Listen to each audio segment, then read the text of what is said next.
Namaste, viewers. We are at the end of our day five. Sorry, not an end of day five. We are day five of our conversation India in 2030. And today we are going to talk about military and geopolitics. This is a very, very important topic. Uh, it is very important because the world is currently stricken with so much of crisis, so much of conflicts. Talking about America, Pax Americana, whether America's dominance in the world is coming to an end or has the sunset begun. We know by the history of the world that civilizations disappear, the sun set on the British Empire. And many thinkers have been in the process of forecasting what the future looks like, the world after Pax Americana. But the question is it a sunset or is it real? Or will America survive? How will it affect India in 2030? Where do we figure in? I have the greatest of pleasure in welcoming three brilliant minds here.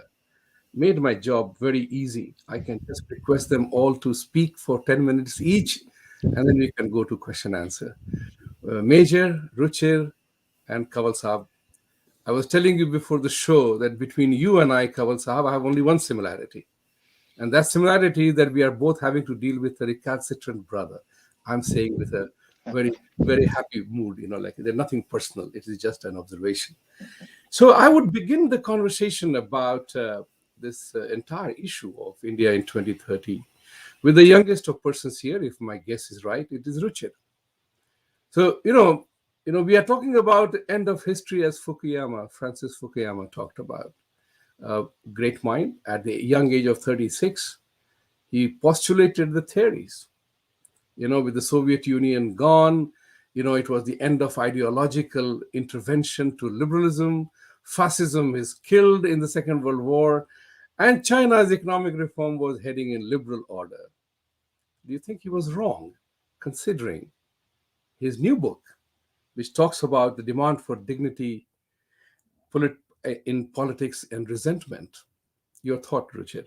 And I would request all of you to keep your opening statement in about 3 to 5 minutes so we can bring in more conversation to go forward. Each one of you can give a talk for more than 2 hours, I guess. So please restrain yourself from that point. And I want to apologize to the viewers for being late for one reason or the other. So please bear with us and thank you for putting up with us. Finally, one more housekeeping issue. Uh, at the end of the program, we will have question and answers. And the best question has to be chosen by the three of you. So be aware of that part as well when the question and answer come up. And I also wanted to acknowledge with deepest of gratitude to Mr. Sanjeev Agarwal, who is an IT professional, and Abhilash Nanda, in memory of loving father and husband, late Umesh Prasad Nandaji. Thank you for sponsoring the program today. Ruchir, you are the opening batsman. All right. Thank you so much for inviting me to be part of this panel. And you actually made my opening statement even more easy by mentioning Fukuyama, because I was going to bring him up myself. So, the topic of today, Pax Americana. What is it? When did it begin? So, essentially, this is a term given to the post Cold War order. And as you mentioned, Vibhuti Ji, Francis Fukuyama wrote about what he called the end of history, that the victory of the West over the East in the Cold War was seen as the natural endpoint of history, that perfection has been reached, society, polities, the economy have all reached their highest expression of values. And those are essentially Western Protestant values that have been dominant in the Anglosphere for the past 150 to 200 years. Now, this has led to a 30-year period of unipolarity. We went from a bipolar world order with the US and its satellite states on one hand, and the USSR and its satellite states on the other, to having a single superpower which was able to mold the world, its institutions, the rules-based global order, as they like to call it, rules-based international order, in its own image, in its own interests. and they were clothing this in a victory of values. That, oh, this was a victory of our soft power. This, we won the Cold War because our values were superior. However, we have reached the limits of this explanation and of this period, this 30 years of Pax Americana, with the rise of the People's Republic of China, which has established itself not just as a regional power, but as a worthy rival, as a superpower to the US in an upcoming return to a bipolar international order, a return to a superpower rivalry. So, this misguided strategy over the last 30 years, where instead of creating, on this blank canvas in 1991, 1992, a multilateral global order where everyone was taken along, the US really squandered its opportunity in looking for short term gains, thinking this was the end of history, thinking they had prevailed, their values had prevailed because they were superior. However, this was a misreading of how the Cold War ended. The West did not win the Cold War through soft power, through capitalism or neoliberalism. They won it through hard power, through an expensive arms race, through funding and arming the Afghan Mujahideen against the Soviet army in Afghanistan. They controlled the World Bank and International Monetary Fund in the 1980s and pushed their economic theories through it, through the structural adjustment programs, which forced neoliberalism on Latin American, African, and Asian countries.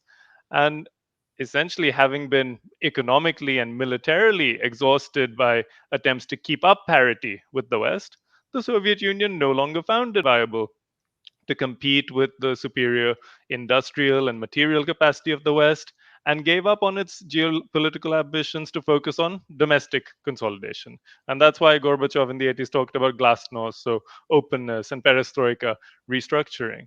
But this is not what the Americans think. It's not what the Western world thinks. They really misread what that moment from 1989 to 1992 was, learned the wrong lessons from it, didn't invest in building an inclusive, imaginative new global order, and now we're seeing them unable to cope with the new reality of a challenger appearing, a challenger whose seeds they had planted themselves in the late 70s and 80s. So we're heading to a very interesting time. Very interesting times indeed. I will come to Manik Jolly, Major. You seem to be a favorite of most of the questioners. They are here to listen to you. So I'm here to also ask a simple inquiry, as Ruchir pointed out, is that the world is not static. It's a very dynamic world, and that's how the trans-iteration of events brings about various calculations. So, not relying upon Fukuyama's end of history and his new book that he has talked about, so is the end of history deferred to that extent? And also recognizing the fact that the greatest threat to Pax Americana comes from the age old rivalries of China and Russia, who would definitely want America undermined. Definitely want America undermined. And the part of the fact that what China said, they released this statement after the US withdrawal from Afghanistan, and I'm reading that the US strategy of withdrawal from Afghanistan, contracting its military presence in Middle East, and enhancing geopolitical rivalry with China in Southeast Asia will soon prove useless. How do you think about it? You're silent. Yeah. Okay, I'm sorry. I thought you had the controls. Thank you so much for inviting me, sir. Really honored to be part of this gathering panel. Coming back directly to the point that you raised, let me take you to another, thought process that George Friedman wrote in his book of Next 100 Years. I found it very interesting that time, though some of his speculations and what he projected are not falling into place. But he, in the book, he said that the rising powers of future would be Mexico, Brazil, Turkey, India, Japan, China, Russia. He was not so consistent or even confident on US actually, because, and I agree to that thought process since a long time, that the bipolar or unipolar world was a temporary phase in global history. What is consistent in global order will always be empires. Fine, we are more connected now. There's internet, and people can comment on each other and review. Nobody. It is not like the South Americans don't know there are Mongols and India and all that. But the fact remains that the future will see that, and good that Ruchir brought out the talk of neocolonialism, that the future will see, as I see, that the world will start to break into these empires or pseudo empires that will be controlled not militarily as it was done.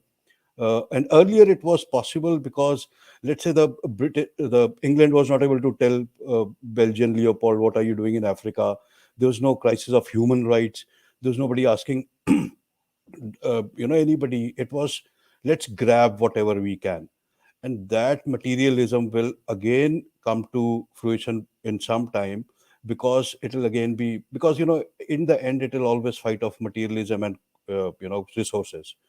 So as I see, it is not so much as US losing control, but post Second World War, a lot of empires, a lot of solid countries actually did not get a chance to rise at that pace which US had a chance to, or even Russia. It did make a good run, but 90s did prove fatal for them. So China, as again, it is rising as a very solid adversary to US, and I'm pretty sure it will overtake them in next couple of 5, 7, 10 years.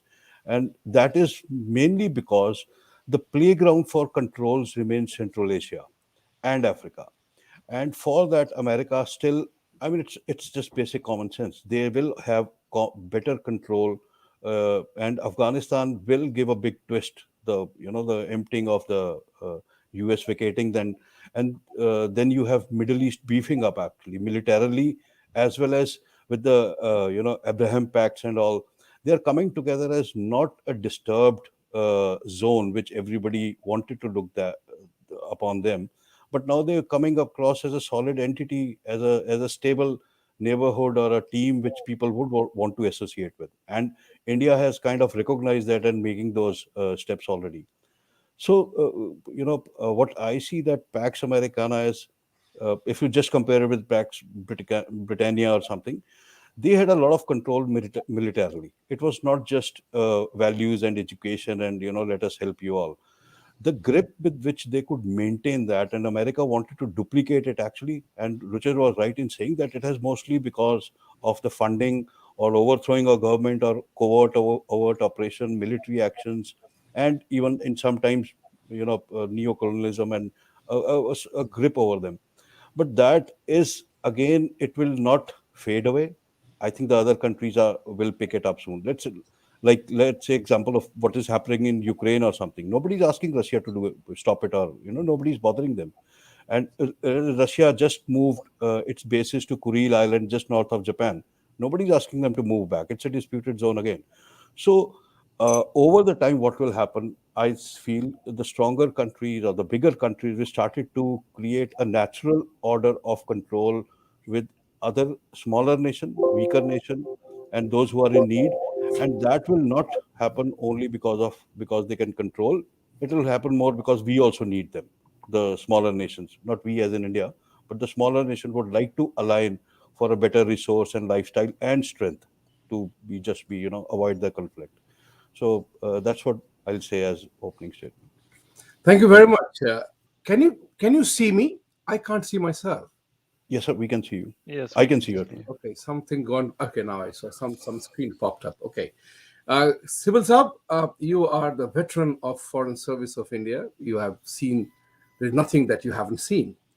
Uh, your opening statement on this subject matter. Well, I think it's a bit too early to talk about uh, the demise of American power. I mean, you just look at some basic facts. America is one of the largest countries of the world physically. It has huge natural resources. It is the home of the most advanced technologies. Its academic system, universities, whatever, even if today they may not seem to have the same luster as in the past, still are the home of research and new ideas, um, etc. It is one of the largest countries population-wise.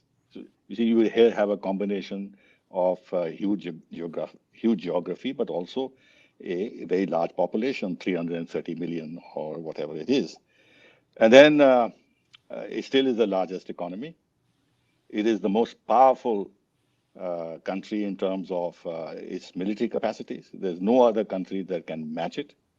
Uh, it has the capacity to operate anywhere on the globe. It has bases all over. It has um, uh, military personnel positioned in so many countries, which gives them a tremendous reach because they're present virtually everywhere, and at the shortest notice, they can intervene if they want to. Um, then there is the hegemony of the dollar. For the moment, there isn't a substitute currency for the dollar. It'll take some time before the cryptocurrencies or anything else can challenge it. Um, they have still control over the internet. But assuming for a moment, and I would agree that relative to the past, they don't have such a dominant position. But you cannot think of virtually any international issue uh, which would not require uh, participation uh, by the United States and its role in solving those issues. Europe, for example, just to take an example, is not really any longer a very significant military power. Yet, when it comes to larger global issues, you cannot dispense with Europe's contribution, Europe's thinking, especially if they align themselves with the United States. Therefore, I think it is too early to talk about, as I said, the demise of the Pax Americana. But yes, America has been relatively weakened, and other powers are rising. We are entering into a phase of multipolarity. It is not yet clear uh, who would be the poles in a multipolar world and how soon will genuine multipolarity occur on the ground, because I can't think of multipolarity unless for example, the United Nations Security Council is reformed and the UN system in general is reformed, which includes its economic institutions, and India becomes a permanent member so that it can have a role and say in addressing international issues. And that would actually mean a dispersal of real power in the international system. Um, One or two other things, very briefly. One is that I've never believed in this clash of civilizations. Right from the time that Fukuyama uh, projected this, presented this concept, I said, well, it doesn't apply to India at all. I mean, the Indian civilization is not based on a clash with other civilizations. The other civilizations may have been based on that, but not the Indian civilization. And although it is a bit of a cliche now, and we say too often about all the world being a family and all that. But the point is that in our larger view of the world and thinking and living together and live and let live and tolerance and acceptance of diversity, uh, it is very deep rooted in the Indian thinking.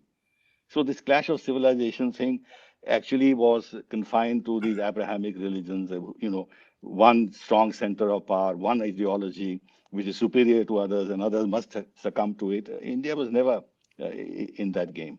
Second, the end of history. For a country that has only a history of 300 years, and if you take Europe, maybe add another couple of 100 years to talk about the end of the history, as if in a country like India with 5,000 years of history, their history going to be effaced. I mean, this is complete nonsense. And thirdly, uh, about this bipolar world. I say that quite often, and I'll repeat it.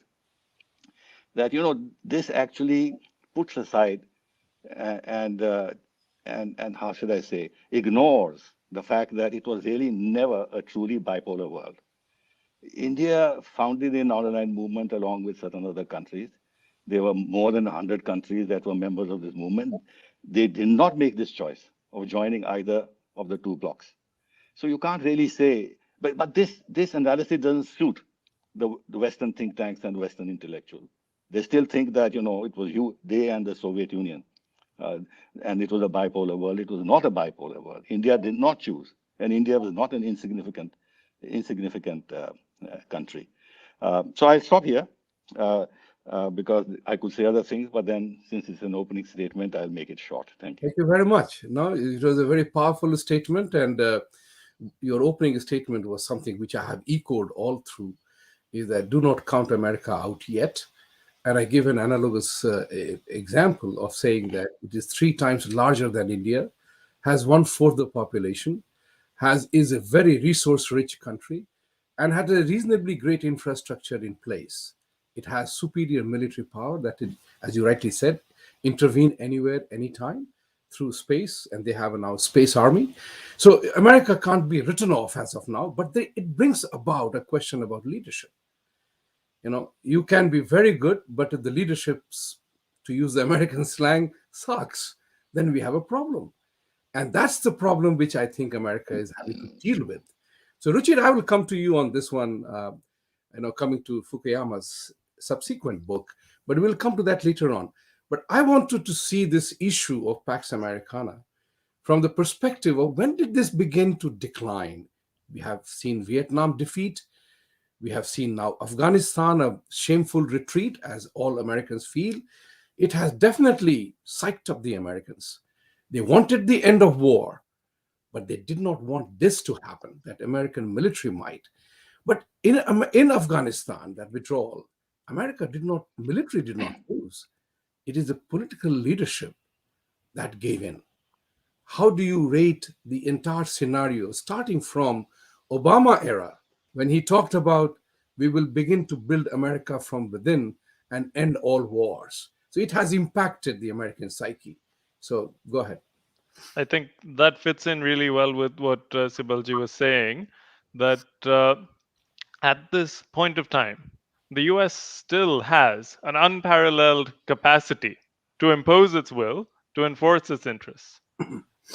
What makes us worry about, or let's say foresee, the end of Pax Americana is not a lack of capacity, but a lack of willpower. And that is something that we're starting to see. That in the 90s, in the 2000s, the US pretty much did what it wanted geopolitically, whether the UN liked it or not, whether other countries supported it, came along. Uh, George W. Bush Jr., he said that you're either with us or against us, and didn't care that he didn't have a UN Security Council mandate to invade Iraq, for example, or NATO bombing Serbia. Was something that was done pretty much without any regard to opposition or moral considerations. Now, over this time, through the Afghanistan war, through failed adventurism at regime change in Libya or in Syria, and also with the quite humiliating loss of Crimea to Russia, from Ukraine. The Ukraine was cultivated through regime change to become a US client state. And what did they get out of it? They were promised prosperity, they were promised funding from the West, more integration, and they lost territory, have experienced a civil war. And what did the US do to rescue them from it? Because at the end of the day, after 20 years since September 11, 20 years of the war on terror, the war in Iraq, the war in Afghanistan, the American people are tired of sending their troops, sending their future generations, the next generations, to die for countries that they don't really care about. It's going to be the same with Taiwan, that no matter how much bluster we see that the US will come and defend Taiwan, at the end of the day, the question arises, are they willing to put troops on the line to defend it? Or is this just a strategy of deterrence and hoping that the deterrence works? Because in all military simulations, Taiwan cannot defend itself. And if the US tries, it would be a catastrophic loss of face, loss of troops, loss of equipment, from which it would be very difficult to recover. So then that's where this question of of willingness comes in. That yes, you may indeed have the capacity, but is it worth it to you, domestically or internationally, to use it on a case by case basis? And we are seeing that since the 2008 recession, the global financial crisis at the end of George Bush's tenure and the beginning of Obama's tenure, there has been a lot of internal uh, stagnation economically and socially within the country, which is leading to a process of elite overproduction. That you have stagnant wages for a 20-year period. You have an increased level of rent, of student debt, of university graduates who are graduating and expecting to be accommodated with professional managerial class jobs. And the system is not accommodating that. And they're Right. getting disaffected. So now the country has to focus on domestic consolidation before it can engage in more foreign adventurism. Right. But of course, the establishment is more interested in projecting power abroad, and that leads to executive decisions that need to be taken, and those have been seen now in the withdrawal in Afghanistan, and there's been a huge issue in terms of perception now. Is the US a reliable ally? Is Pax Americana going to end because they're no longer willing to impose Pax Americana? That's very well said, Pax Americana. And Major, I'll come to you with taking the lead of Ruchir's question, a statement actually, is that is the dynamic or the international conflicts, Fukuyama again talks about the demand for dignity and politics of resentment, as is visible in the case of Putin, President Z, Osama, Black Lives Matter, gay marriage, anti-immigration, campus identity, election, hate of Trump. People saw a different social structure emerging where everybody was claiming attention. We are living in a community today, world today, where technology dominates the life. And as we can see, we are sitting in four different places, and we are communicating in live time, in real time.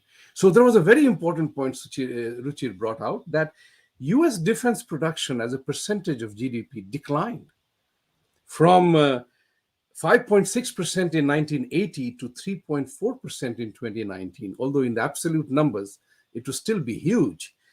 But at the same time, their social expenditure went up from 13.2% to 18.7%. It is producing a clash of values. You know, how does this leadership issue, the decision making issue, affect with reference to the clash of thoughts that are happening in America? Yeah, thank you, sir. So, as I see that, firstly, just how the leadership is acting in America, it's understandable that it's more about consolidation of its local politics has somehow taken a front seat rather than, let's say, even if temporarily, for international management. Withdrawal from Afghanistan and what we have seen, the narratives built by US after that, is a lot answering to local voters rather than to international communities or allies why we did that. In a way, America stands on the same platform where it doesn't care about who says what and what opinion they have. It is like we went when we wanted to, and we came back when we wanted to. We are not answerable to anybody here. But the difference here makes is that the world has opinion here, and it is. I totally, just to put a small point, I totally agree with Sibalji when he said that it is not in any small time that we will see the American power going down. It is just that the American line on the drawing board stays the same size. It is just that the other lines have started to rise up. So it's a comparative analysis where we can see that the multipolar world, where there is control over industry, technology, even defense production, like it is not, let's say, we remove other, it is not binding on us to buy only F-16s. We went ahead and bought Rafales, and so is the choice with anybody else in the world. So the defense production of US going down, which you rightly mentioned, I mean, it is a deep study, and I have not honestly not gone point by point. But as I do in my limited understanding. It has a lot to do with the client based and sales. Let's say the sales pitch they were making to rest of the world did not have as much to offer as the rest of the world also had.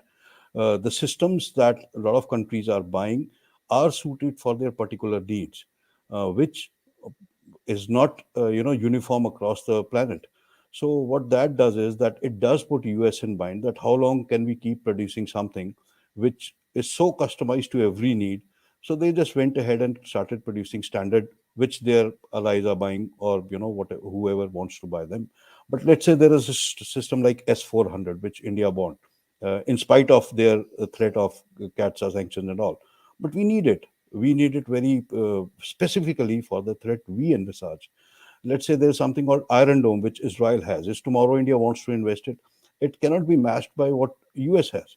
So the American defense production does have an impact because of what the world needs and them unable to produce it. Now, coming back to the main question that you raised, that given the difference in political opinions and the sections of society rising, and also due to advent of technology and them interconnected and criticizing or supporting each other, how does that play out with US itself? So, as I see the leadership, I personally feel the US that the states is going through a very, very, it is the dramatic change. Like 100 years back, the Ku Klux Klan could take out. I think it was in twenties. They could take out a march right on the, in the capital, and supporters cheering for them. But till 60s or 70s, they were battling with racism. So this is kind of where it has reached a churning point of sorts, if you will, that all these issues need to be resolved for once and all, and local domestic picks up even more critically than their international dominance. So it is a time where even if the leadership wants to focus on Crimea, the local voters will not let them. They will say, first you tell us why is there a issue of let's say the BLM and campus arrangements and the protest and rioting which is going on. So they have been kind of pulled back. They have been sucked into the local issues strongly now, because the communities or sections which have these issues did not have that platforms or positioning to actually raise them. And now they cannot say, all of you sit back, let me go and talk to Taiwan right now, because they are answerable to their voters. If it's just same, if you don't please them, you don't get elected. Hence, I think for some time US will take a backseat on. They suffered hugely in Syria. They are not they I mean, it is just one of those things that will go down in global history, what happened in Afghanistan. They didn't do great in Iraq, although they didn't find anything. And what you said, where if for me personally, the defining moment in American history, where the military, there as we viewed them at the superpowers, started going down in the early 90s, when after Desert Storm 2 actually, and symbolically it was 9/11. And Afghanistan is done and dusted with that. This is a question on America's credibility as an alliance. So let's say Americans are happy with it for a while. Let's say they don't care. Like, let us handle our internal issues right now. We have a cities burning and people protesting. Let us calm this down, set place in order. And now, I mean, we all see, a lot of us feel that they are going overboard in trying to rectify that. That will have its impact on how we see US now, because they are not, and as Ruchir said perfectly, they are not ready to impose themselves. You cannot idolize a leader who is so weak in his stand. So that will come and haunt them in the international situation. So as I see it, is at for some time I think they will focus on consolidating issues within the country rather than being so aggressive on international issues.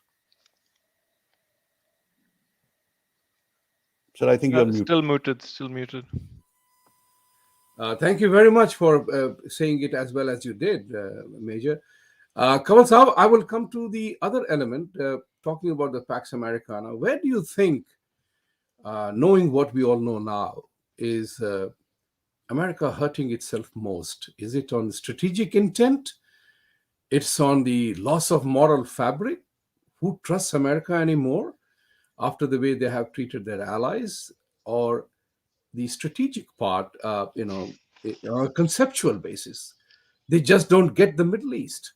Where does the fault line lie in the American foreign policy, where the military remains? Its might is not in doubt, but where does the fault line lay? Where they must fix the leak first?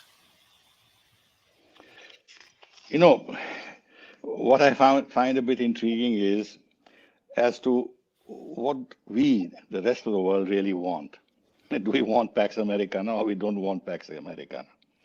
Uh, there is there is a lingering feeling as if we'll all be left orphaned in some way if Pax Americana uh, is no longer there to protect the international system or to govern the international system. Point is, no country, however strong, can take responsibility for the entire world. Uh, it is true America has a huge military power, but at the end of the day, the world is larger than America, and there are challengers, and the world has hotspots everywhere. There are clashes, there are potential civil wars, uh, there are all sorts of issues relating to the governance of the international community, uh, especially if you take the kind of uh, cross-border challenges that the world is facing today, whether it's climate change or pandemics or what have you. Uh, no single country can deal with this. That's first. Secondly, United States, after the demise of the Soviet Union and communism as an ideology, felt that they could do what they want and started changing the geographies in the regions, driven by geopolitical ambitions, removing potential opposition in this region, taking control of the resources of this region, or under the cover of general principles of human rights and democracy, extend the pillars of the so-called Pax Americana everywhere. It was an exercise of great hubris. It just not was. It just wasn't sustainable. Now, therefore, in a sense, we should not be unhappy if the Pax Americana is getting fitted or frayed. Uh, but then there are concerns that arise that the world is a highly competitive place. There are lots of areas of conflict. Then who's going to manage this? And since the UN system is not working, and since there is no um, cooperation on the ground between the big powers of the world. In fact, they're clashing with each other. That's the reason why the UN Security Council or the UN system is not functioning. Then who is going to step in to deal with these problems? Is it that we leave these problems to sort themselves out and have pockets of conflagration and instability and violence and killings and everything else in various parts of the globe? Or do we just come together on a new platform and then work together more constructively? Which means that the United States, even being the principal power in the world, is willing to cooperate uh, with others who also have a stake in their own security and must protect themselves and their interests. So work together in a way in which the whole system can work better. Now the point is that idealists have always thought of this as the potential answer to questions dealing with international governance. But we live in a utopia. But let's say we'll never. I mean, we always dream of a utopia. We can never have a utopia. But if we can move even a few steps towards that, it will be a great gain for the rest of the world. But this is not going to happen uh, so easily because in, powers that dominate the world, entrenched interests, and through that, actually, they derive a huge amount of the wealth of the world, the resources of the world to support their own prosperity. So they're not going to give up easily. So the second point I'd like to make is that America has all these internal problems that were just mentioned. Everybody knows about them because they are discussed freely. It's an open democratic society, and you can easily have access to what is happening in that society. But can you name any country which doesn't have internal problems? And there are countries which are today trying to challenge the United States, like China. We don't know. We know they have internal problems, but we have no grip over them because no information comes out. But from the way Xi Jinping is positioning himself, his anti corruption thing, getting rid of all political opposition, crowning himself as a life president, and other issues which people talk about the indebtedness and everything else. Um, all these issues are there on the ground, but we don't have a grip on them. Therefore, I think we should not exaggerate the whole idea of America having internal problems, and somehow, therefore, we should feel that American power is going to end.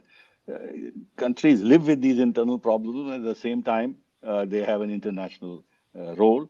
And this international role of United States and others is very, very important today because the world is interconnected, it is globalized, it is no longer the situation that existed in the past. And there are these cross country challenges, which I mentioned, of climate change and pandemics and what have you. And in fact, also the consequences of the new technology and everything else, which will essentially require cooperation by all countries on a different plane. But unfortunately, the divisions in the world between United States on the one hand and Russia and China on the other hand are becoming deeper rather than becoming less problematic. And this will stand in the way of a genuine cooperation to move towards what you might call a, a political system based on peace and stability, which doesn't depend on the will and priorities of a single power, but there is accommodation. But unfortunately, I can't see China moving in that direction, frankly, because it's this Xi Jinping's ambitions, the manner in which they have actually established timelines when they're going to become either preeminent power or power equal to the United States and moving towards a G2 system, which will be challenged, which will be challenged by us, which will be challenged eventually by Russia, will be challenged by others. So I see a good deal of instability, instability, instability ahead, frankly. Thank you, sir. Thank you very much for your deep analysis. I'm coming to you, Ruchir, now, and to Major as well with the same question. Is that one of the things which happens is living in America, which I realize is that this is perhaps, and I hope I'm not wrong, or if I'm wrong, so be it, this is the most nationalistic country in the world. Every single American politician always chants, "We are doing this for American people. We are doing this for American children, American interest, American security." And they blame India for being a nationalistic country because India loves itself. That I found was a real interesting dichotomy for me. And I've asked this question of US politicians that you blame us for being, there are people who accuse India of being nationalistic under Modi ji. But we are the most nationalistic country in the world with everything we do for American interest. Keeping that question in mind, do you think America is making fatal mistakes? As the saying goes, a mistake, the impact and implication of a mistake is visible only after years of action that has happened on it. Do you think that the Pax Americana that got hurt tremendously in Afghanistan and Iraq, they were the wrong theaters to go to launch a war when President Bush said, "We will fight them there, not here"?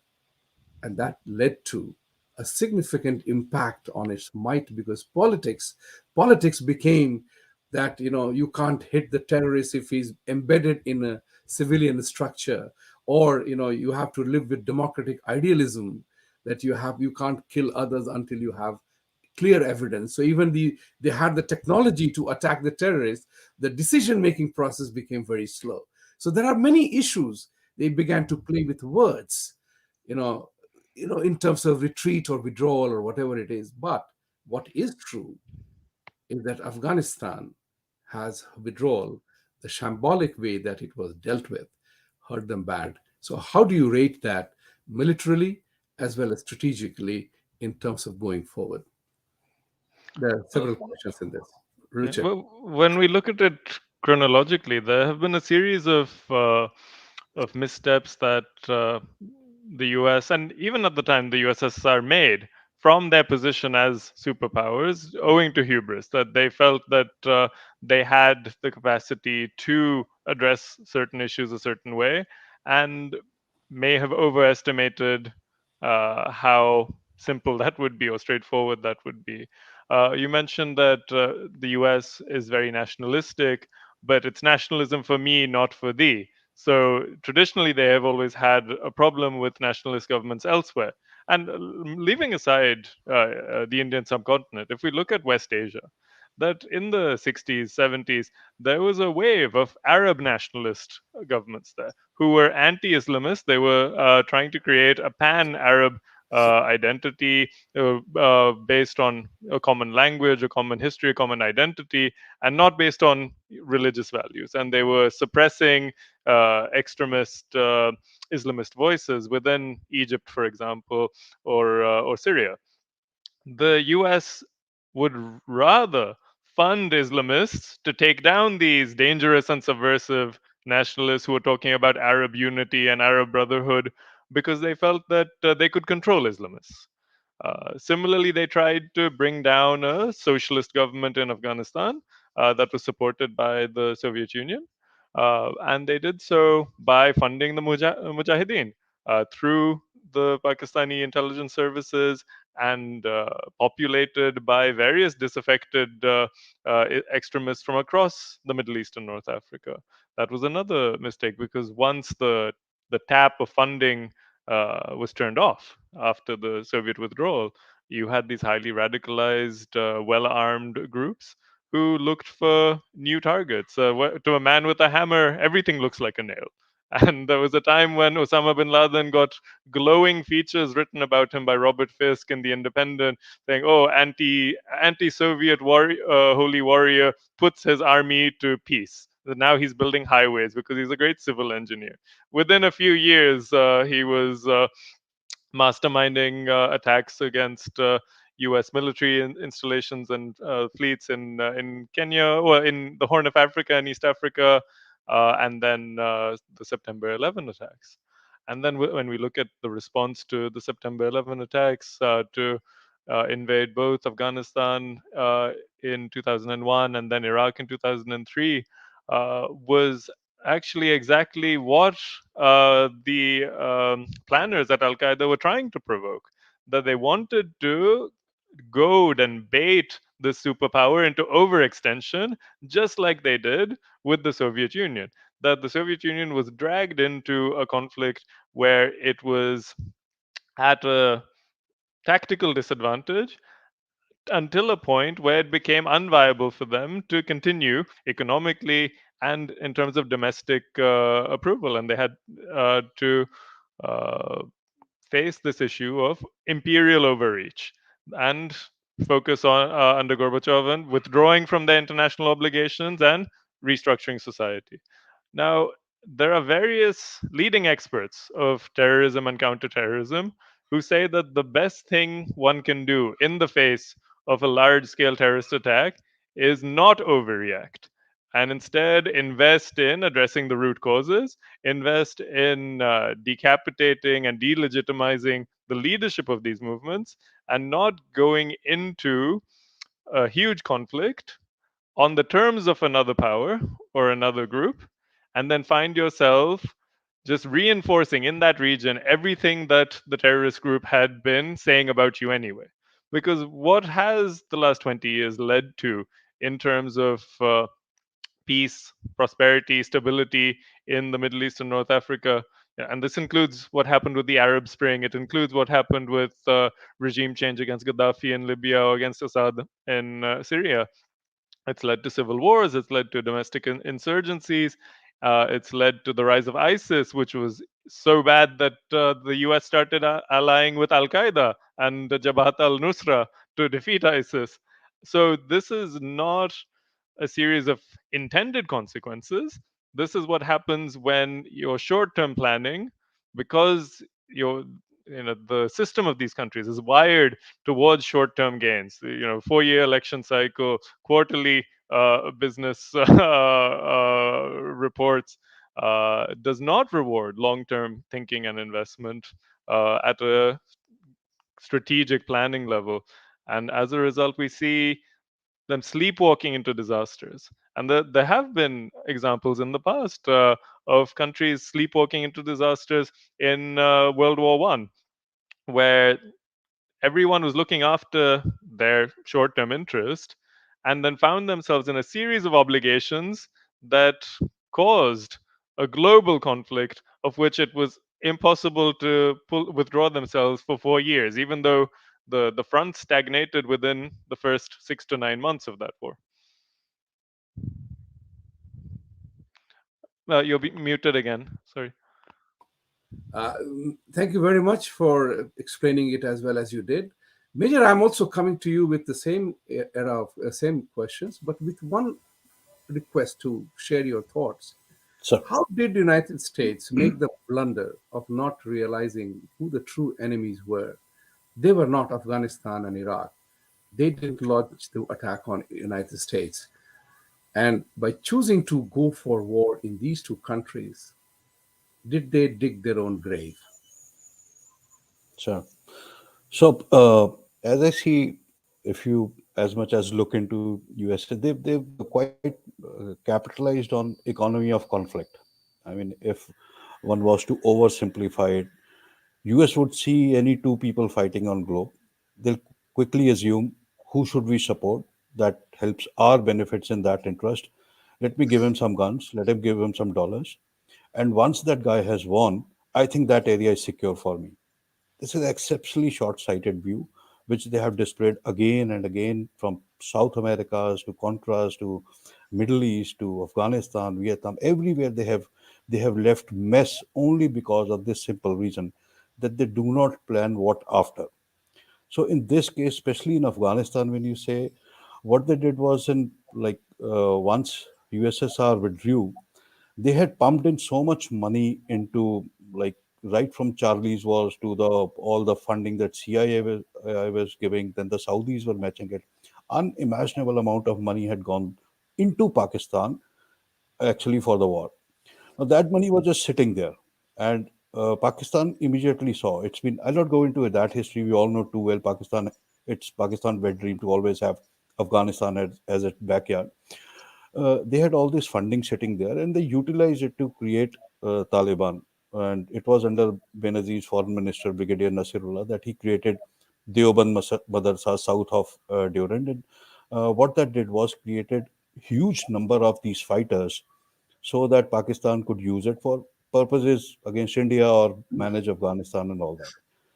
Imagine the how disengaged to the reality or disconnected to reality America was, that they didn't know so much is happening in the area where they had stayed on for a decade plus and they had just vacated. Imagine the disconnect with the government they had funded for a decade plus with billions of dollars, as they didn't know what they were doing in next step with that funding or those fighters, or what are they planning ahead. It is only when I mean, it is when 9/11 happened that they wake up after 11 years that it had reached this stage. And fine, as a global superpower number one top guy, you can't be thinking yourself as the top cop and somebody coming into your house and hitting you and you don't go for reply. Going there was all right, it's justified. But again, I feel that they did not know what to do next. They reached there again in the same, symmetry that they always do. Let me get hold to the best guy that can actually give me some insight. Let me reach there with my big fighters and missiles and aircraft carriers, and I'll, just bomb the area and sort it out. For 10, 11 years, they couldn't even find where Osama bin Laden was, and he was hiding right under Pakistan's nose. Who were their biggest, allies in the area? So I think there's a where America really messes up is finding the partners, is finding the allies into going into these conflicts. Uh, while they have withdrawn from, as we know, if they just withdrawn from Afghanistan, the mess they have left now, the human rights violations that are happening, it is all on America. Because it is not because we don't know what Taliban was. It is their behavior is not coming as a surprise to us. It is because they left everything again to the control of Pakistan. All these billions-dollar worth of armament which is moving to Pakistan was a gift actually. Like, fine, we'll leave them, we'll not touch them. everybody knows it is not Taliban who can fire, fly a Apache helicopter. It was supposed to come back to Pakistan as it is coming now. So what they do is how, proverbially, like you said, digging their grave is, they appoint certain people to deal with local, again, examples everywhere, Vietnam, South America, everywhere. They appoint their teams to deal with the local influencers, for lack of better word, who can justify their policy, who can promote their cause, who can route their money into the right channels which they want to.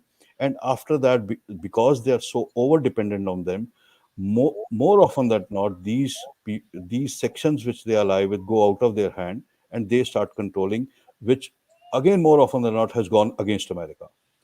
And this is, there cannot be a better platinum level example of this than Afghanistan. So that's what I feel. Thank you very much. I'll come to the last question of the day, so to say, because we are running out of time, and we will go to the question. But one of the things that comes to what I've listened to all three of you is, somewhere along the line, the democratic countries themselves, and America, the leader of it all, is applying the democratic principles in regions and societies who have no respect for it. Is that what is hurting the democratic nations, where freedom itself has become a bargaining chip? My freedom versus your freedom. Reciprocity is missing. Middle East doesn't recognize this kind of a democratic freedom. It doesn't work everywhere. So is the American philosophy, or the our Indian philosophy of democracy winning over everything else, is it relevant? Kapil Saab, you have the first shot, and both of you please address this issue, because that will determine where India heads out in 2030, because we are a chaotic country in our own way, or a functioning chaotic democracy. So it's important for us to make that distinction, where it works, where it doesn't, who we work with, who we don't. Simple question, sir. See, the thing is that United States, in order to have certain principles on which they can justify their global policies and intervention in every part of the world and exercise of power uh, in every corner, uh, democracy and human rights have been used by them as the pillars justifying their intervention, which I just spoke about. But this has been driven with double standards. We all know that, because once you operate on some kind of principles of this nature, and you are seen supporting regimes which are grossly violating human rights and which are not democratic, and that has been the case of so many partners of United States, including in our region. Uh, until recently, they have always favored Pakistan over us. Right. Uh, so, therefore, their discourse on democracy has always been challenged and has been taken with a pinch of salt. And you can now see today the reactions to this summit for democracy that Biden is organizing a few days from now. Uh, Whether these reactions are justified or not justified is a different matter. But China has come out with scathing response to this initiative. In fact, it's almost funny that they've developed a chart where on one side is US, other side is China, and they show how China is more democratic than the United States. And it is carrying on. They're not finished with that yet. Right. Now they say China has a whole process democracy, which is much superior to that of United States. Uh,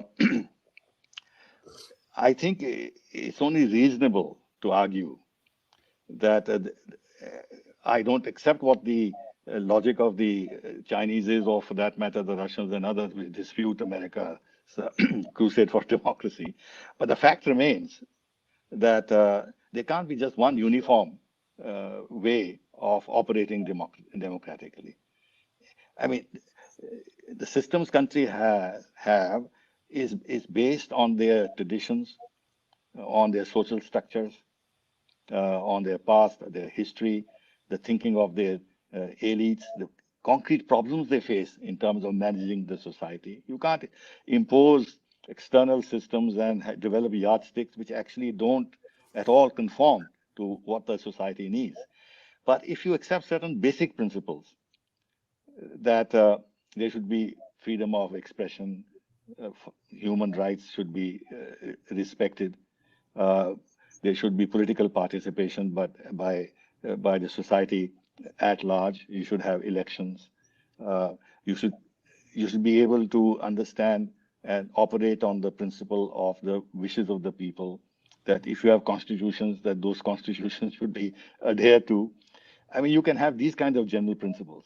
But sitting from the outside, you start judging. Now, for example, I find it repulsive, and I'm using this word very strongly, the strong word I'm using consciously, that there's some two penny, half penny organizations in the United States or Sweden decide that India is no longer a democracy, or there is a slide backwards in terms of democracy. A handful of individuals sitting here and there, and the US press, whether the New York Times or Washington Post or Economist, they pass judgments. This is revolting. And this is what makes the whole agenda of democracy promotion highly controversial. Uh, Countries should be, when there are egregious violation of human rights, as happened in the case of Rwanda, Burundi recently, when there's a genocide, then yes, you can act against those countries on the basis of respect for certain basic principles of democracy and human rights and whatever. But look at China, what they're doing in Tibet, what they're doing in Xinjiang vis-a-vis the Uyghurs and this and that. But the discourse of America on this is very weak. It's very weak. And in American press, in fact, the New York Times and all, in fact, paper over all this, but they pick up small incidents in India and they blow them out of all proportion and denigrate our democracy. That's the other thing I wanted to mention, which is outside the question you asked me, but this is important to my mind. This is Afghanistan. See, at the end of the day, America had announced many years ago, at the time of Obama himself, that they're going to withdraw. So it's not as if this withdrawal has come as a surprise. Then the Doha talks have been going on for over a year or whatever. And even the agreement between the Taliban and the Americans was published. People knew what that agreement was. So therefore, when America decided to withdraw and left this mess behind, it's not as if it came as a total surprise. I think they knew very well that Taliban is going to take over. That is one. The other is that at the end of the day, it is the close allies of the United States who are dependent on it for their defense, who would be worried about how much they can rely on the United States. But from India's point of view, this is not that serious. We never relied on the United States for defending ourselves. Even now, in terms of our land conflict with China, we are not doing that. So whether they stayed in Afghanistan, not stayed in Afghanistan, may have some impact in terms of our security. But ultimately, for us, it is not that serious an issue because we are not dependent on the Americans. Secondly, for the Americans, Afghanistan is far away, far away. Europe may have a problem of refugees and this and that, or Islamism and stuff like that. America is, because of its geography, far away and pretty secure. So from the American perspective, leaving Afghanistan may have earned them a bad name internationally, but doesn't really seriously complicate their security as a country. Therefore, there's no point for India. I'm looking at it from the Indian perspective to wring our hands and say, oh, America made a huge error in Afghanistan and left everybody in the lurch. Certainly, they didn't leave us in the lurch, though we'll have some additional security issues, no doubt. Totally agree with you, sir. The only thing that I wanted to add here was that, this America, made a mistake. The withdrawal is not the question. That everybody knew that they will have to pull out some point in time. Is the manner in which it was done. I mean, it was really shambolic. Even the American media is not kind to Biden on this matter. Let's go back to Ruchir, and after that, Major. What do you think? Your closing statements on this particular thing that Kanwalji also mentioned about. Ruchir, you next. So I think all in all, the ball is really in the court of the establishment, the foreign policy establishment in Washington, D.C., how they choose to respond to this changing situation where they have a new challenger, where they're battling perceptions of unreliability as an ally. And it's important that while they still have a position of relative strength, they use it constructively. There was in the 90s, they had another moment where after the end of the Cold War, there was goodwill all around. They were the preeminent power. They had the opportunity to use that power to create a reformed United Nations, to create a more inclusive world order. Uh, as UN Secretary General Boutros Ghali from Egypt was pushing, he was spearheading a reformed UN with a new mandate, with a new purpose for this new world reality. So not just post World War II, but post Cold War. And what was done with that? He was only allowed to serve one term and promptly replaced by Bill Clinton's hand-picked Kofi Annan, despite Kofi Annan being in charge of UN's Department of Peacekeeping Operations with his friend Shashi Tharoor during the horrendous Srebrenica massacre in the Yugoslav wars. So they rewarded yes men who decided that no, we need to keep the status quo. The UN is irrelevant. Now this is America's century to look forward to. It's very important to learn the right lessons from that. And now during 4 years of Trump, there was a further withdrawal of US funding, support to UN institutions, and nature abhors a vacuum. Who filled that vacuum? China did. So a lot of Chinese candidates have now been elevated within the UN system. A network is being cultivated, and it's essential that we don't just sleepwalk collectively as the international community into a period of tensions, a second Cold War, a new period of neo-colonialism, neo-imperialism, and superpower rivalries.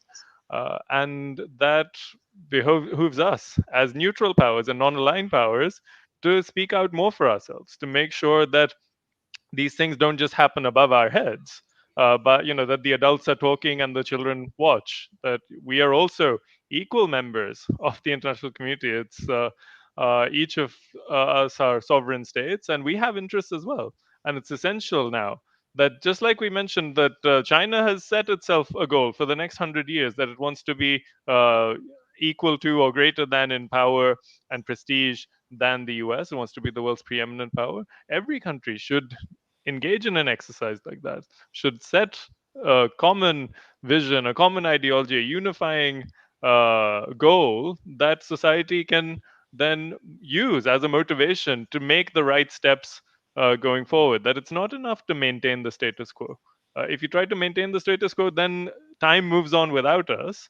And that's what's happening, that we're seeing various kinds of polities, be it democracy, be it Marxist Leninist regimes, be it theocracies, be it monarchies, all of them need to enter a period of reform in the next 20 to 30 years to adapt to this new, technological, geopolitical context that we find ourselves in.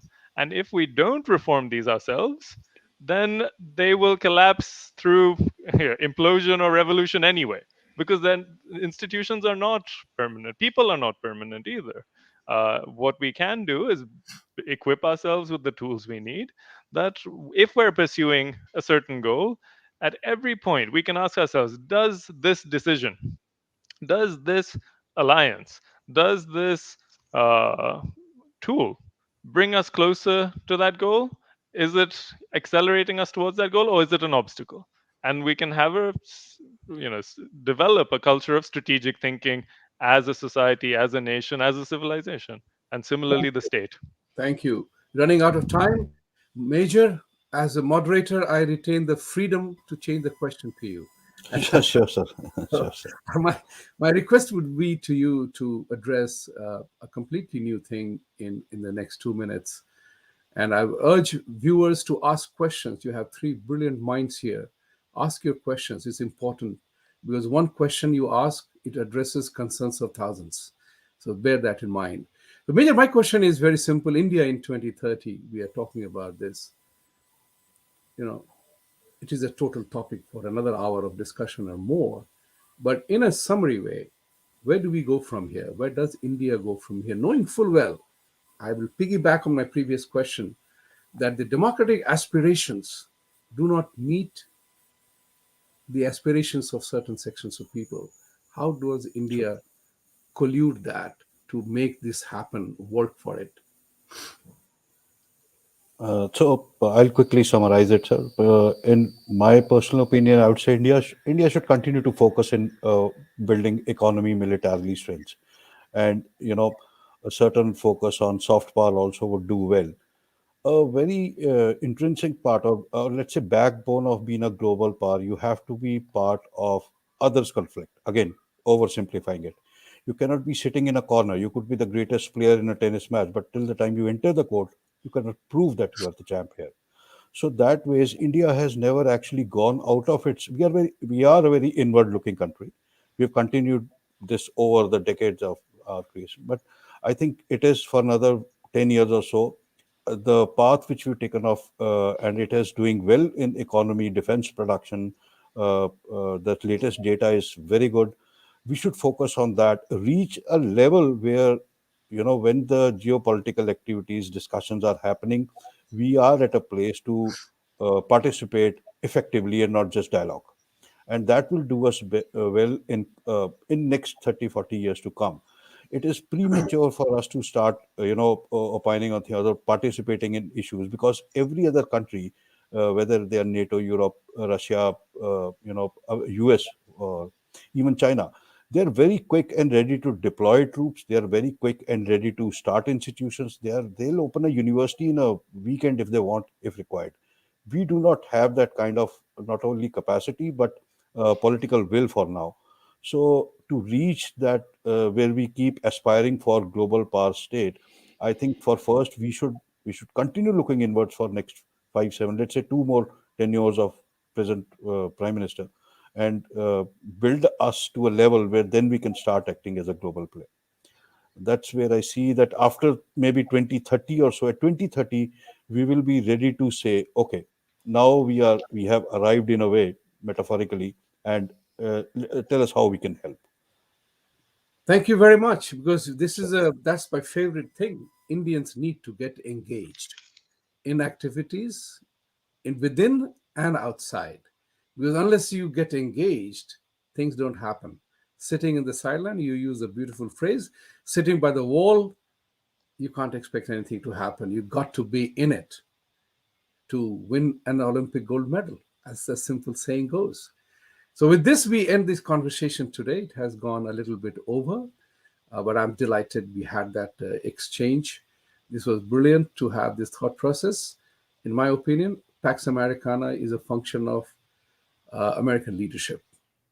What gets them stuck in which quagmire will determine whether they choose the right partners or right people to deal with is critical. Because in my humble opinion, I think US did not deal with the real enemy, instead attacked Iraq and Afghanistan, and they are bearing the consequences of it. This is one thing Mahabharata and Ramayana has taught me. Nothing is bad, it's the outcome, and you have to bear the consequences of your act. So that's where we end. Ladies and gentlemen, please ask your questions. We are shifting to the Q&A session now. And you remember your responsibility to pick the best. So, and thank you very much for the sponsors for the show. Let's go to the questions.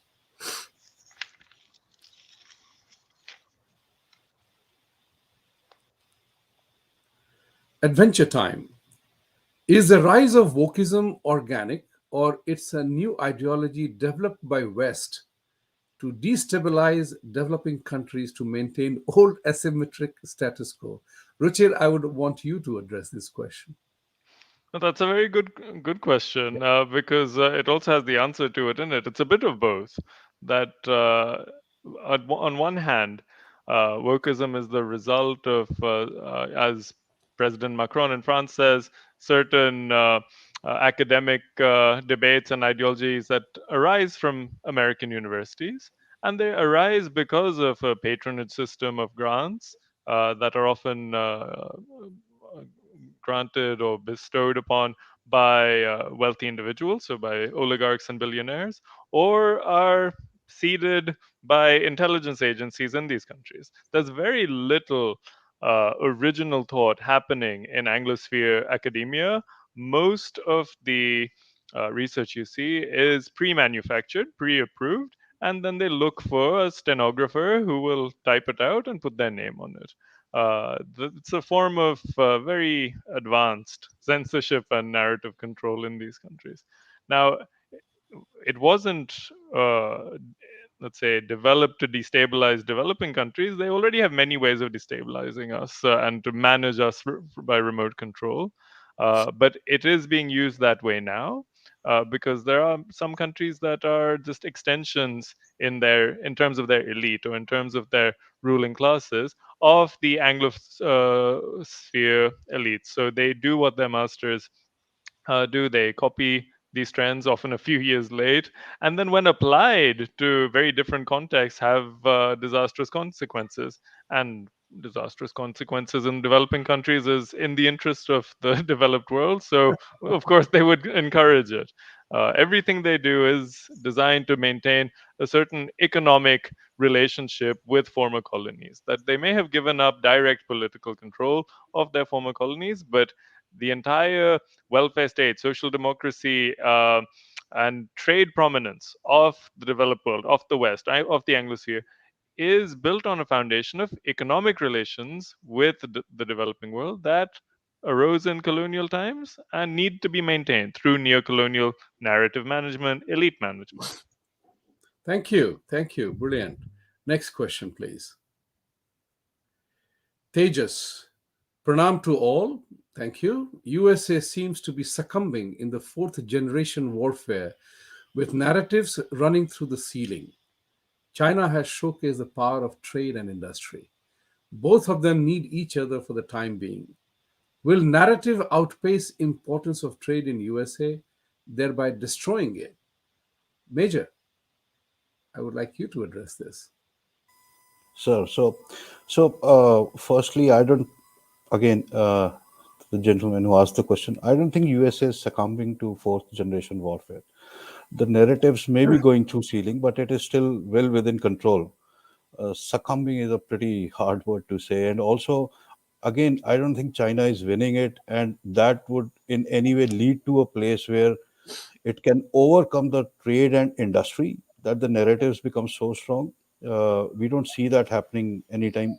I know, I mean, future is unpredictable, but based on this theory that this will lead for that, I if I'm trying to understand the question here right, that the theory that has been proposed is that the narrative and the story making reaches such a level that the US implodes on itself and the China is able to overtake. So I personally don't see that happening, because at some time everybody takes a course correction, even countries and political parties and leaders and all. The moment it actually starts to go beyond their control, they let some narratives run wild because it suits their narrative. But for it, and it could have been true for a small organization, a small country, a rogue nation or something like that, but it cannot be for America, because they still have a iron grip over media when they want to maintain it, and they'll never let it go to that height that it starts affecting them economically. Because for a somebody who's been born and brought up of the the nectar of capitalism, this will never happen. So, Oh, thank you. Thank you very much. Next question, please. All right, so we had only two questions. I have a May I make some comment? please do, and I wanted to request you a comment based on my question. And my question to you was, based on years and years of your experience in the external affairs and life of the nations and Indian life of the nation, I wanted to check with you, how does a country regain its trust element? Because I have been telling American counterparts of mine is that if you want to India to trust you, you have to learn how to manage Pakistan, because that's a total anathema for India.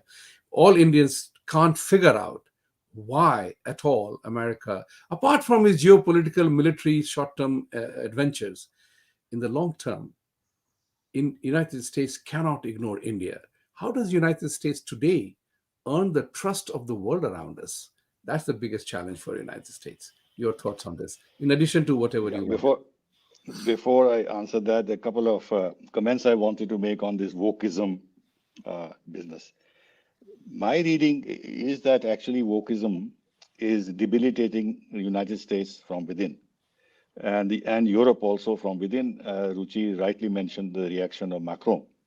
This whole business of cancel culture and how they view racism, according to Macron, is totally different from how France looks at these things. And in fact, the French education minister has warned the universities to take note of this and try and arrest this trend. In fact, it is polarizing U.S. society from within. It is the revenge of the progressive Democrats and intellectuals in universities or what have you against Trump and right-wing nationalism and stuff like that. So I think the bigger danger is in the United States itself, though of course some of these ideas get picked up by elites, as was Ruchir also mentioned, by other countries, including in India, and they start propagating these issues in order to create political and social and intellectual divisiveness within their own countries and raise issues with which the large masses of the people are not involved. But uh, leave that aside. So I don't think it is directed essentially at developing countries, but elements in developing countries are quite happy to use that in order to settle their own political scores back home. Uh, Number two, on trade, industry, and all that narrative. No, the trust The thing that one thing I I want want, yeah. I'll come to the trust thing. The second thing is that, United States, as people, as you would know, is spending huge amounts to refurbish their nuclear weapons, to modernize their nuclear weapons. They're expanding their naval assets. So it's not that they've given up in terms of the instruments they had for international control. Mhm. And therefore, what has happened in Afghanistan should not necessarily lead us to conclusions that America is becoming globally weak. And thirdly, they don't need Iron Dome, they don't need S-400 because of their geography.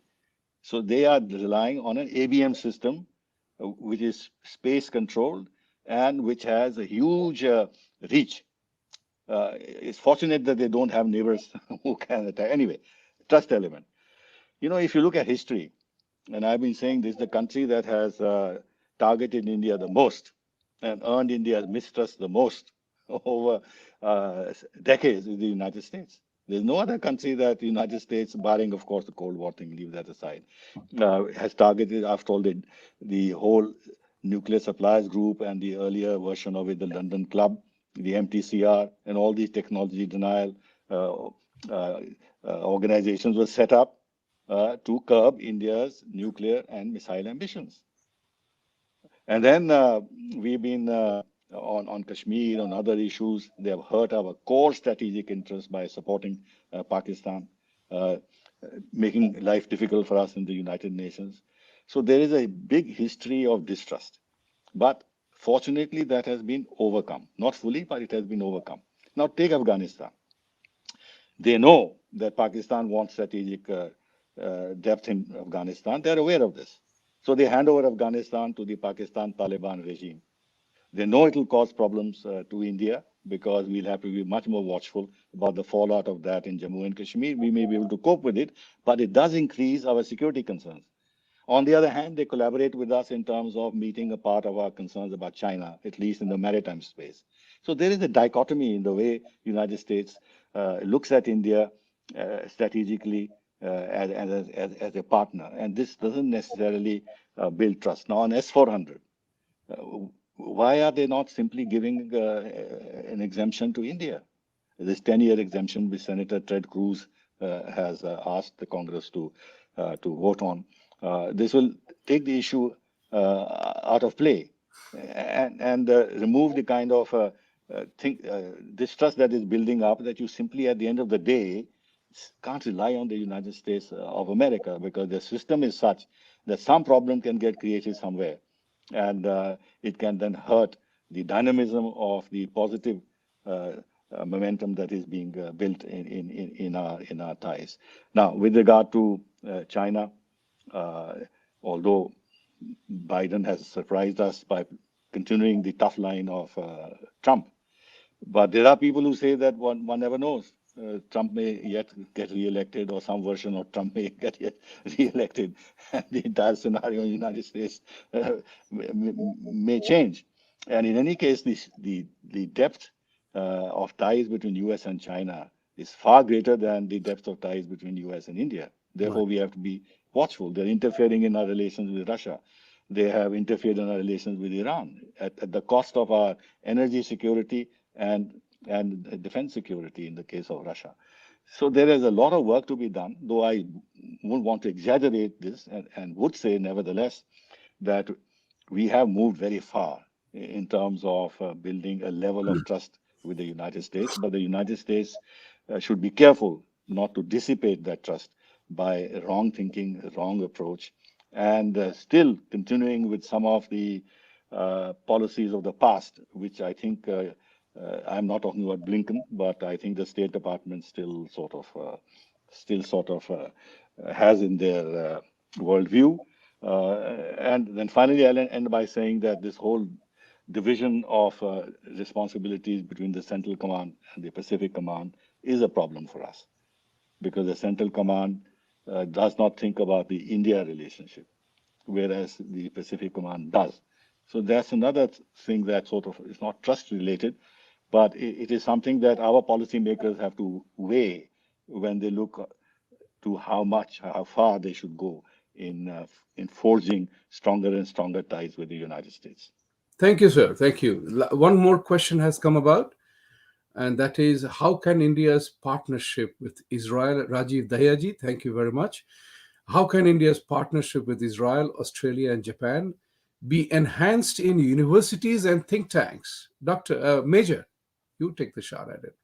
This is the last question of the day, and we will. Yes, I think there's a pretty established systems on that. I think we're just looking for academic partnerships and kind of things. So I think I understand where the person is coming from. He wants to exert some kind of Indian influence into the think tanks in these countries where our presence and thought process can be, fortified.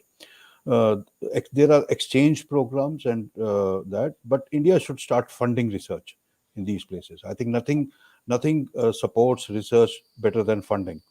We are quite, we are quite back as far as this step goes. That how do we fund research abroad? Rather, all most of the research that happens even in India by our scholars is actually funded by Western countries. I am recipient of a grant myself, which I never got here.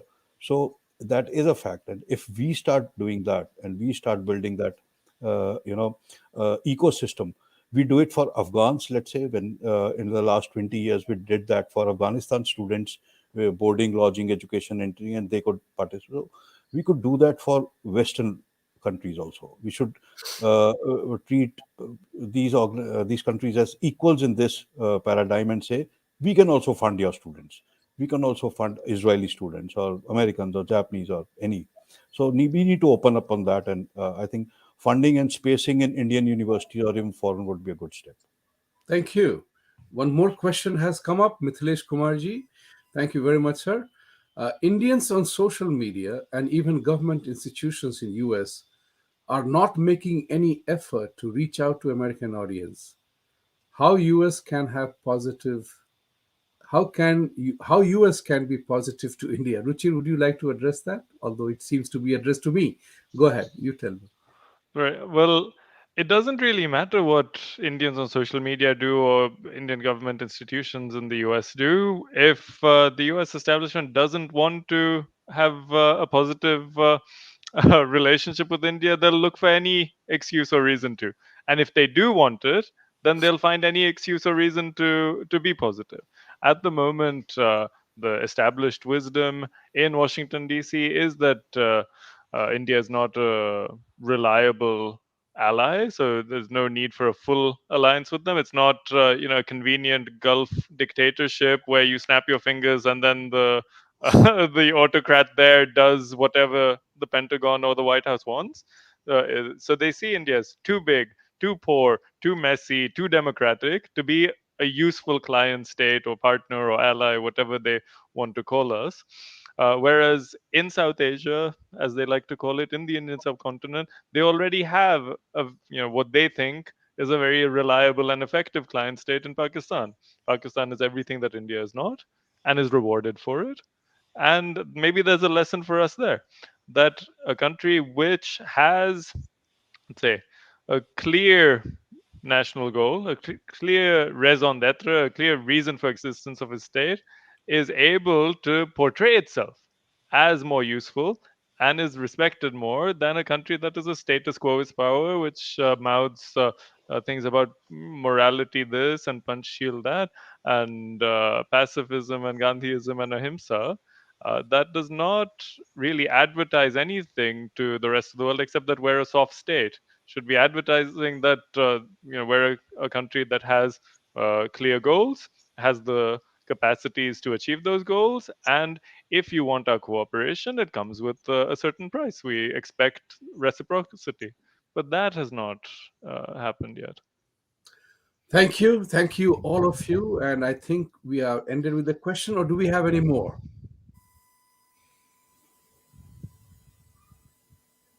Thank you to all viewers. As always, we request you to please like and share the thought that we have talked about here. Thank you, Kanwal Sahab.